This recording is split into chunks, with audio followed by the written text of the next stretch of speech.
Agradeço a Deus pela vida, pelas oportunidades, agradeço a Jesus pelos ensinamentos e pelos seus exemplos. E agradeço a todos vocês que têm me acompanhado aqui na gravação desses vídeos. Nós são mais de 400. Hoje é sábado, dia 1º de maio, dia do trabalho. Por isso, o nosso tema é Trabalho, bendita lei de Deus.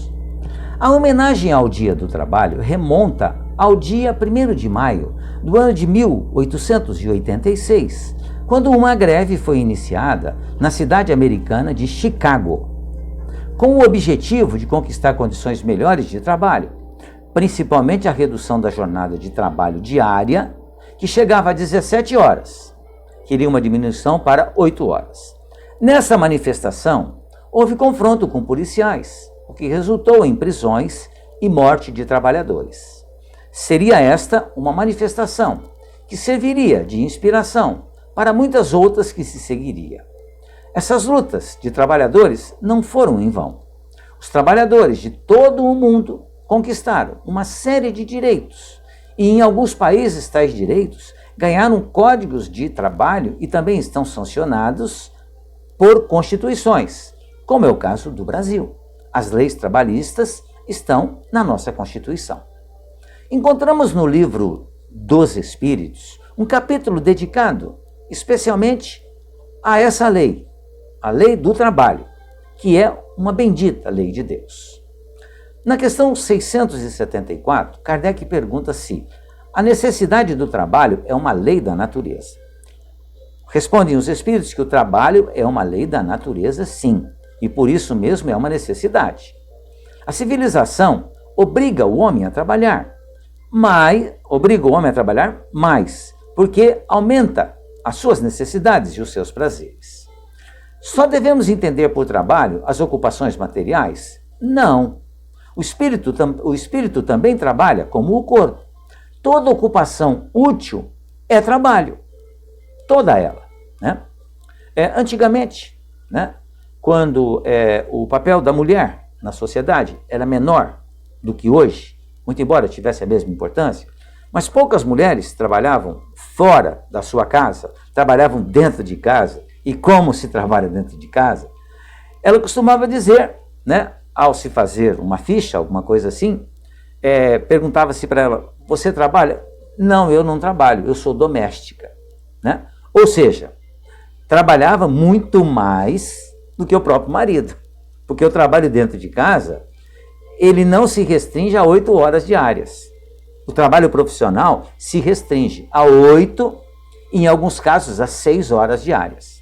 O trabalho dentro de casa, ele é de 24 horas.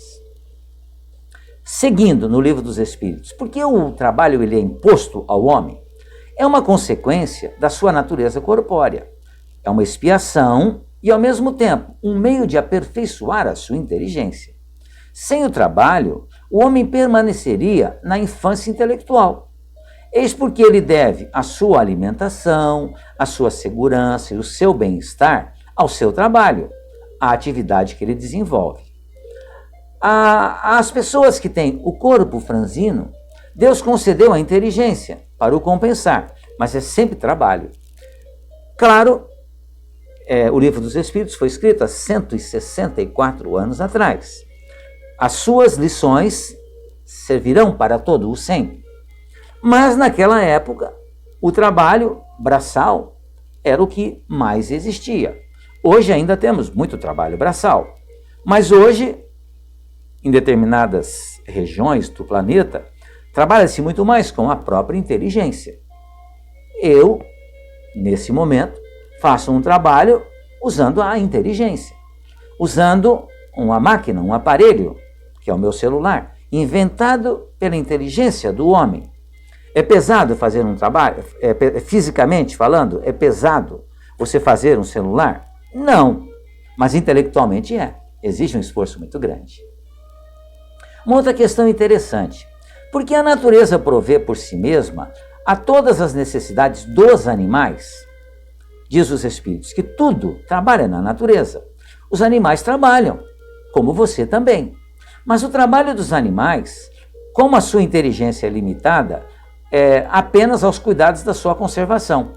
Eis porque, entre eles, ou seja, os animais, o trabalho não conduz ao progresso, enquanto os homens têm um duplo objetivo. O trabalho do homem tem um duplo objetivo: a conservação do corpo e o desenvolvimento do pensamento, que é também uma necessidade que o eleva acima de si mesmo. Quando digo que o trabalho dos animais é limitado aos cuidados da sua conservação, refiro-me ao fim a que eles se propõem trabalhando. Mas enquanto, sem o saberem, eles se entregam inteiramente a prover as suas necessidades materiais. São os agentes que colaboram nos desígnios do Criador. O seu trabalho não concorre menos para o objetivo final da natureza, embora muitas vezes não possais ver o seu trabalho imediato. O trabalho dos animais, chamados de irracionais, se restringe à sua conservação, à busca de alimentos. O homem, ele trabalha buscando o seu alimento, o seu conforto, e isso, ao mesmo tempo, lhe proporciona, então, a alimentação, o seu conforto, mas também faz com que ele se desenvolva, intelectualmente falando.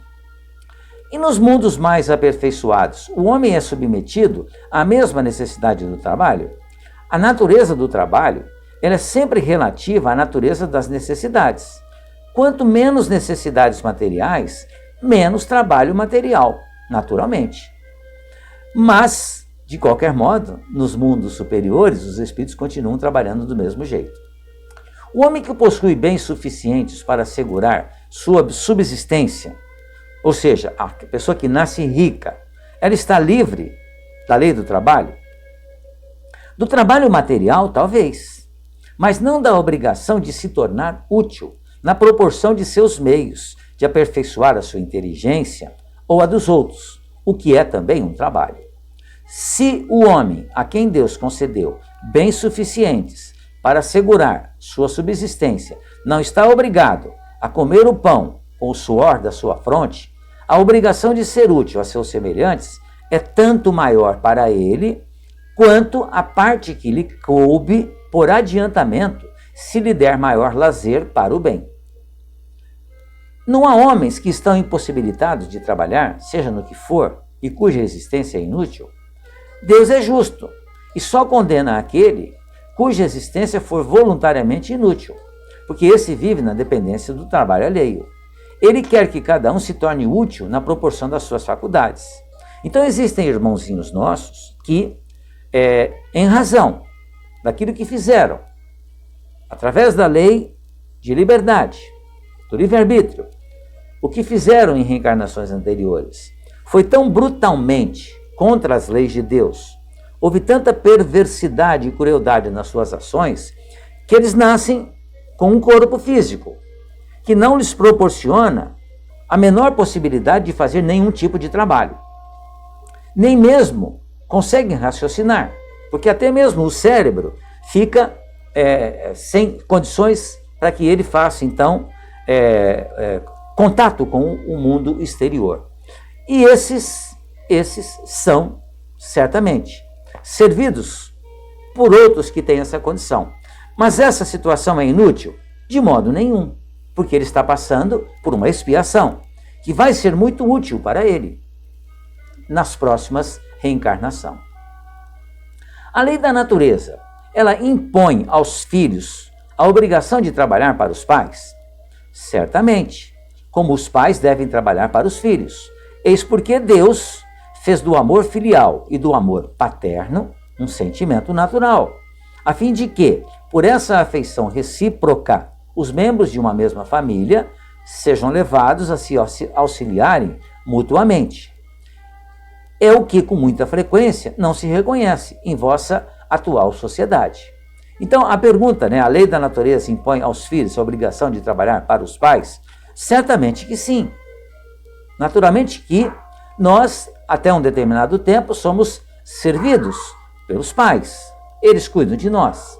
Depois, com o passar do tempo, nós vamos ter a obrigação de cuidar dos nossos pais. Pensemos nisso. Ao comemorarmos o Dia do Trabalho, lembremos que o trabalho é uma lei de Deus e que devemos executar o trabalho sempre com alegria, E todo trabalho, tudo aquilo que fizermos e que for útil é um trabalho. Não é só o trabalho profissional que deve ser considerado como trabalho, mas tudo aquilo ou toda a nossa realização útil é um trabalho. Pensemos nisso. Muito obrigado pela sua atenção mais uma vez. Fiquem bem, fiquem em paz.